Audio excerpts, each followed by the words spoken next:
Let PQR be a 3-digit number, PPT be a 3-digit number, PS a 2-digit number, where P, Q, R, S, and T are distinct non-zero digits.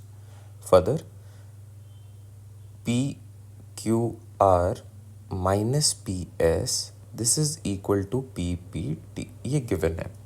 Also, it is given that Q is equal to 3 and T is less than 6. अब distinct non zero digits का मतलब है this could be 1 to 9, zero नहीं होगा. Q की value आपको given है exactly 3, so T could be 1 2 3 4 5 but not 3. अगर मैं क्यू के वैल्यू को रिप्लेस कर दूँ 3 से, नाउ आप ज़रा ये देखो सोच के कि अगर यहाँ पे एक मेरे पास 3 डिजिट नंबर है और एक 2 डिजिट नंबर है, सब्ट्रैक्ट करने पे again I am getting a 3 digit number, और जो इसका पहला डिजिट है या 100 प्लेस पे वो एज इट इज़ नीचे आ रहा है, इट मीन्स कि यहाँ पे कोई कैरी फॉरवर्ड नहीं हो रहा है, ये एज इट इज़ नीचे आ रहा है. ऑल्सो ये पी यहाँ पे भी है, विच इंडिकेट्स अगर कैरी फॉरवर्ड नहीं हो रहा है तो 3 इज़ ग्रेटर देन पी. अगर 3p से बड़ा है तो what could be the values for p? p could be either 1 और 2. नाउ 3 माइनस अगर मैं 1 करूं तो I would be getting 2, but यहाँ पे p आना चाहिए. Both this places should be same. अगर मैं 3 माइनस 2 करूं तो यहाँ पे रिजल्ट आएगा 1, but both of these values should be exactly same. मतलब ये डिजिट्स तो सेम होने चाहिए यहाँ पे, बट यहाँ पे 1 2 आ रहा है, यहाँ पे 2 1 आ रहा है. तो क्या प्रॉब्लम हो रही है? आप देखोगे यहाँ पे नेसेसरली एक कैरी फॉरवर्ड होगा, और कैरी फॉरवर्ड 1 का हो सकता है. 1 यहाँ पे ऐड होने पे मैं इसकी वैल्यू को क्या रख सकता हूँ? So I can place it as 1. Carry forward होके 1 आ रहा होगा तो ये टोटल वैल्यू 2 बन जाएगा, बट p की वैल्यू 1 है. 3 minus 2 again we get 1. Bingo. Let's put p as 1. अगर मैंने p को 1 पुट करा है, नाउ 3 और यहाँ से कैरी फॉरवर्ड लिया है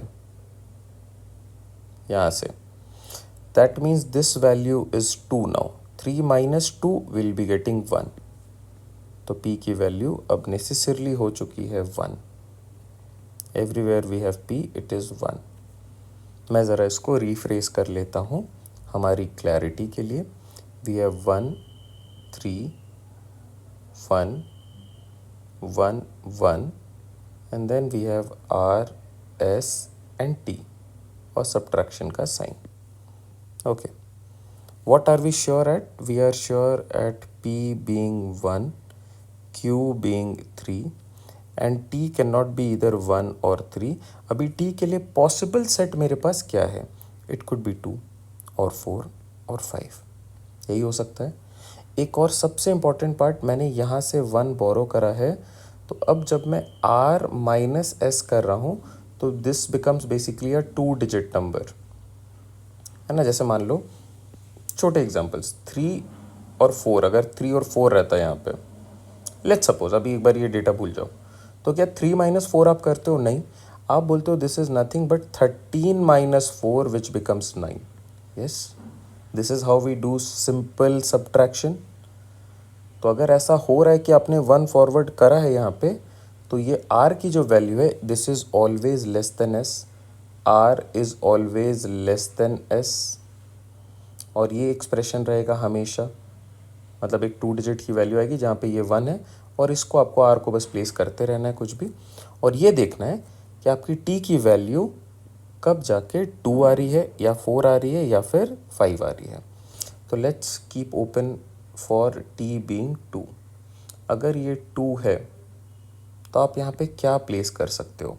यू कैन नॉट यूज़ 1 3 और 2 नाउ, बिकॉज ये सारे डिस्टिंक्ट होने चाहिए. क्या कभी भी आपका डिफरेंस 2 आ सकता है? आप यहाँ पे 1 नहीं रख सकते हो, 2 नहीं रख सकते हो, 3 नहीं रख सकते हो, तो आप 4 रख सकते हो, तो दिस बिकम्स 14.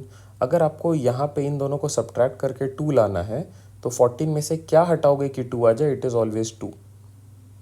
तो क्या 2 आप यहाँ पे रख सकते हो? No. Now if I put here 15 में से क्या हटाओगे कि ये 2 बन जाए? सो 15 माइनस 3, बट क्या आप 3 यहाँ पे रख सकते हो? नो, ये भी पॉसिबल नहीं है बिकॉज 3 आपने ऑलरेडी यूज़ कर लिया है। इट कुड बी 16, 16 में से क्या हटाओगे? 4। तो क्या ये पॉसिबल है? यस, ये पॉसिबल हो रहा है, 2 दे रहा है, बट आप देखो क्या आर की वैल्यू एस से छोटी है? नहीं, आर की वैल्यू बड़ी हो गई है।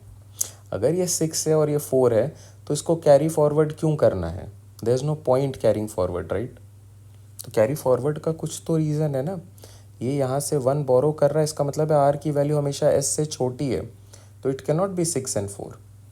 तो T being 2 will not give you any possible value of R N S. तो टी 2 नहीं हो सकता है। T can not be 2, T can not be 1, T can not be 2, T can not be 3। Now let's put T as 4। अगर यहाँ पे 4 आ रहा है, क्या मैं यहाँ पे 11 रख सकता हूँ? मैं 0 रख सकता हूँ क्या? No, 0 is not possible. 1 रख सकता हूँ? No, 1 we have already used. मैं 2 अभी रख सकता हूँ। 12 बन गया ये।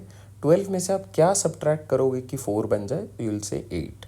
12 में से 8 हटाया, सो आर की वैल्यू 2, एस की वैल्यू 8। सो आर एंड एस अगर मैं देखूँ तो 1 possibility is 2 and 8। How many possible values? Let's see. अब क्या अगर मैं यहाँ पे 4 रखता हूँ, बिकॉज 4 क्या मैं रख सकता हूँ? No, T is 4। अब 4 के ऊपर मैं कुछ भी रखूँगा तो वो बड़ा हो जाएगा इससे, राइट? तो मैं इसके ऊपर वैल्यूज़ जा ही नहीं सकता। तो बेटर क्या है? I will have to skip and move to 5। Now we know T is 5। T अगर 5 है, पी 1 है, 3 है, तो आर कुड बी ईदर 2। 12 में आप क्या माइनस करोगे कि 5 आ जाए? तो you will say S is 7। So R is 2, this is 7। Again second case. Third case, क्या आप यहाँ पे 3 रख सकते हो? नहीं, 3 तो यूज़ हो चुका है। 4 रख सकते हो? यस। 14 में से आप क्या सब्ट्रैक्ट करोगे कि ये 5 आ जाए? तो आप देखते हो 14 में से आपको हटाने पड़ेंगे 9। क्या 9 यूज़ हुआ है कहीं पे? नहीं हुआ है। तो 4 and 9, this is again possible. इसके ऊपर जैसे आप जाओगे तो आर की वैल्यू एस से छोटी नहीं रहेगी, therefore we can not go beyond this. How many possible values of R and S are possible? 3 values of R and S are possible. I hope this helps.